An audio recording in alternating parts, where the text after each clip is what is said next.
કાનકુતરા કાંઈ જોવા નથી મળતા. કારણ કે આપણે દવા અને ખાતર બંદર અને પહેલાં આપણે જોવો તો આપણી ખેતીમાં એમ કે આ ગામવાળા વરસાદ નીકળ્યો પણ ખેતરવાળો પાણી આપણે નીકળ્યો લાગતો હતો નહીં.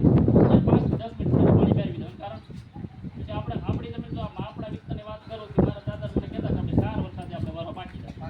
અત્યારે 4 વર્ષ કાંઈ થાય 4 વરસાદે કાંઈ થાય નથી થતું. મેન કારણ ધીમે ધીમે આપણી જમીનથી બંદર થયું.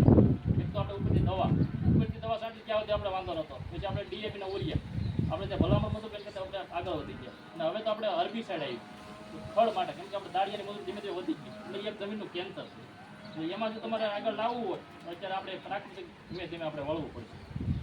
આમાં આપણે જો વળીએ તો આપણે આમાં બીજું કાંઈ કરવાનું નથી. આપણે કોઈ કંપનીના બહારથી બિયારણ એવું લાવવાનું નથી. આપણે જૂના બિયારણ છે, ભીંડો છે, ગુવાર છે, સોળી છે, ધીમે ધીમે એની પર આવી અને એ આપણે શું એમાં બહુ દવાની જરૂર ન પડે.